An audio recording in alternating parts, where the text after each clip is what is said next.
Welcome to the English podcast. Welcome to the deep dive. If you're anything like me, you probably think of your day as, a mix of important tasks, unexpected interruptions, and A little chaos thrown in. a little chaos for sure. Yeah. But what if the way you live your life, the entire structure of your existence, was defined by something far more predictable, far more fixed than you even realize? We are diving today into the hidden operating system of just being human. That's exactly right. And our source material for this deep dive is fascinating because, well, it doesn't give us specific data points or colorful anecdotes. Right. Instead, we are tasked with a pure conceptual exploration of the subject matter outlined in these excerpts from Daily Patterns of Human Existence. So the mission is to take this huge abstract concept, the daily routine of our life, and figure out how just thinking about it in this way gives you a massive intellectual shortcut. Yeah. We're distilling the essence of what a daily pattern and a routine even are, providing you with mental models to apply to your own life.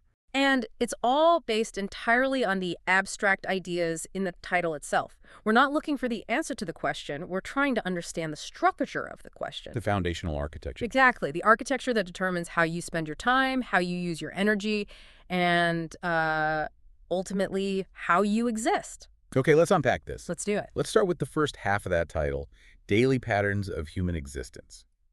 When the source uses the word pattern, it immediately suggests What? structure, repetition, Predictability. predictability. But what does that really mean when you apply it to something as, messy as human life? What's fascinating here is that the source implies structure is inherent, not just imposed. Huh. A pattern isn't a suggestion, it's more like a mold. When we think of patterns in our lives, we often jump to habits like brushing your teeth, but the sources are talking about something much, much deeper. Invisible organizing principles. Yes, that's a great way to put it. So these patterns are the Jeep grooves. I kind of see them falling into three main buckets we should probably talk about. First, you've got the biologically driven patterns. These are, they're unavoidable. Huh. Sleep cycles, hunger, attention spans. Right. They enforce a structure on your day, whether you like it or not. And if we don't acknowledge those biological patterns, we're just constantly fighting them. All the time. That's why trying to force a deep concentration task at, say, 3 p.m. when your body's energy pattern is in a slump, Yeah. it just results in failure. The pattern governs the output. Then you have the second bucket, the socially driven patterns. Work schedules, when stores open, traffic. Oh, yeah. You might think you're an independent actor, but if the world around you is on a 9-to-5 pattern, your day is absolutely structured by that external rhythm. And this is where we see that concept of inertia emerge. Social patterns are incredibly sticky. They're so difficult to break because they rely on coordination. If your social pattern is to check email first thing in the morning, that isn't just your pattern. It's reinforced by everyone else who expects a reply. That's a great point. And finally, my favorite, the cognitively driven patterns. The mental shortcuts. The mental shortcuts we develop to reduce decision fatigue. Precisely. If you buy the same brand of milk every time, that's a small automatic routine. But the pattern is the mental rule behind it, which is minimize decision-making on low-stakes purchases. Right. The pattern saves your cognitive energy, but it also, closes off exploration of better or maybe cheaper alternatives. And the sources are arguing that just recognizing these patterns is the first step towards self-optimization. For example, my cognitive pattern used to be, if I face a difficult writing task, I'll check my notifications first, like a reward. A terrible pattern. A terrible pattern. And until you recognize that specific sequence, difficulty leads to distraction. Yeah. You literally can't change it. And if the source material is fundamentally about analyzing these patterns, then the implied insight for you, the learner, is this. If you understand the pattern, you understand the system. And you gain the power to debug it. You can debug it. But wait, isn't calling all human behavior structured a bit? Okay. Reductive? What about chaos, spontaneity? Does the source account for intentionally breaking a pattern? That's a crucial distinction. Because if our whole existence is just a series of patterns, doesn't that make us, automatons? Well, the sources seem to suggest that the pattern is the default setting. Spontaneity and chaos are the exceptions that prove the rule. If you spontaneously decide to take a new route home, you are consciously using cognitive energy to break a deeply ingrained pattern. Right. The fact that you have to use extra energy proves the existence and the power of the pattern you just disrupted. That makes so much sense. Yeah. The pattern is the path of least resistance. Mm.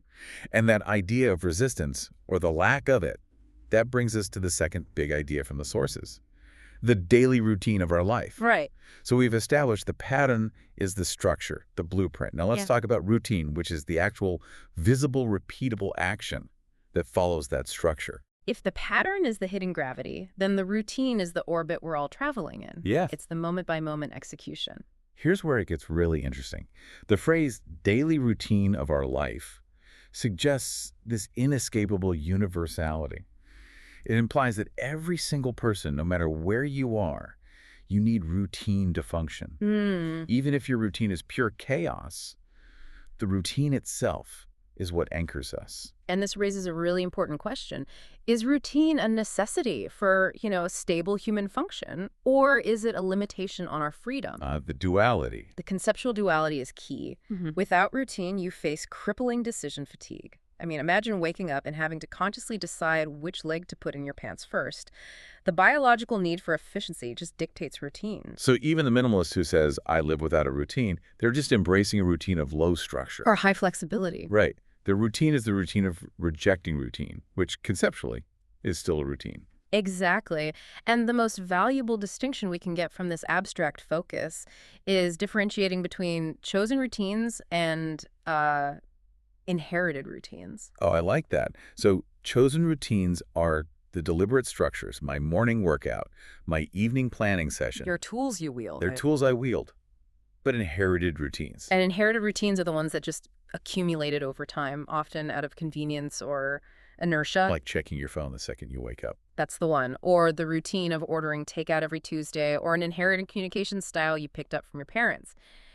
Those weren't chosen for optimization. Yeah. They were chosen for convenience 5 years ago, and now they feel mandatory. So the sources, by centering on this, are really challenging us to audit the origin story of our own routines. If you realize, say, 80% of your daily actions are inherited, you suddenly recognize how much of your life is operating on someone else's blueprint. Or just yesterday's blueprint. And the cost of those inherited routines is often this hidden energy leakage. Because they weren't optimized for your current goals, they constantly cost you time or mental space, slowly eroding your capacity to focus on anything new. It's the power of recognizing that autopilot mode. Mm. When you're driving, autopilot is great, but you don't want your life's biggest decisions, like your career, your relationships, running on the same pattern that picks your toothpaste. If we connect this to the bigger picture, especially for you, the learner, who's always seeking to synthesize information quickly, Yeah. the main takeaway from this source's subject matter is that knowledge begins with structured recognition.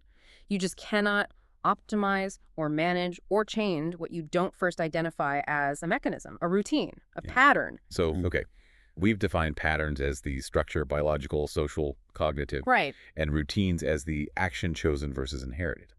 Now, we have to pivot to the so what. If we accept that our daily existence is this systematic arrangement of concepts, how do we actually use this realization? We use this conceptual framework to perform what I call a pattern audit. A pattern audit. The source material invites us to see our life as a system, and every good system needs a review. And this audit, it would focus on 3 vectors of your daily patterns and routines: time, energy, and output. Okay, let's break that down. Start with the time audit. Right. This isn't just tracking where your time goes. It's about identifying the routines that are time sinks versus time leverage. Yeah, good distinction. A time sink is the routine of perpetually rereading your emails. Yeah. A time leverage routine might be the 15 minutes you spend planning the next day. The pattern isn't the problem. The efficiency of the pattern is. Then there's the energy audit. This is all about identifying which routines are generating energy and which ones are depleting it. And we often confuse routine complexity with energy drain. We do. Yeah. The pattern of avoidance procrastination, that takes far more energy than the pattern of just immediate execution. So true. You expend massive cognitive resources avoiding the task versus the energy it would have taken to just do it. And finally, the output audit. This is so crucial for the learner. Are your daily routines actually leading to measurable intended results? The pattern of perpetual research, reading endless articles without ever synthesizing, that's high input, low output. A low output pattern, even if it feels comfortable, is a failed pattern. And this abstract deep dive, it forces us to become well, intellectual cartographers of our own lives. The app makers. You map your biological patterns when you're naturally focused, and you superimpose your social routines, your work hours, and your cognitive routines, like checking social media. Where those three forces clash, That's the pain point. that's where change is both necessary and incredibly difficult. So for instance, if your biological peak focus time is 9 a.m., but your social routine dictates that you have to be in an irrelevant team meeting at 9 a.m. You have a pattern conflict. You have a pattern conflict. And just recognizing that conflict, which comes purely from thinking conceptually about your pattern structure, that is the pathway to proposing a change. The deep dive really confirms that the sources focus entirely on providing this conceptual lens. It's an intellectual mirror held up to our own repetition, reminding us that we are organisms defined by rhythmic activity, and that mastery comes from mastering the rhythm itself. Thinking about your daily life not as a series of random events, but as this complex web of interwoven, self-reinforcing patterns and routines, it just changes everything. It does. It turns your life into a measurable, observable system where you are the engineer, not just the passenger. It allows you to move from passive existence, where patterns are imposed on you, to active design, where patterns are chosen, optimized, and maintained to serve your highest goals. So what does this all mean? We've analyzed the conceptual groundwork of the sources, daily patterns of human existence, and the daily routine of our life. And we've turned those abstract concepts into, hopefully, a usable framework. We established that patterns are the deep, often invisible blueprints, biological, social, and cognitive, while routines are the actionable parts, either chosen or inherited. Right. And both offer efficiency, but they both carry that risk of stagnation. Absolutely. So we strongly encourage you to begin your personal pattern audit today. Use those three vectors, time, energy, and output, to analyze your own systems. Start identifying those inherited routines that are draining your capacity. And then intentionally replace them with chosen, optimized routines. Exactly. And here's a final provocative thought to build on all this. If we accept that our life is built on these foundational, often invisible patterns, what knowledge would you unlock if, just for tomorrow, you deliberately and consciously break one tiny foundational pattern? Maybe answer a colleague's email using an entirely different tone, or intentionally take a 30-minute walk at a time you would normally be working. What critical insight about the nature of your routine would that small, controlled disruption unlock for you? Go find out. Subscribe to learn English.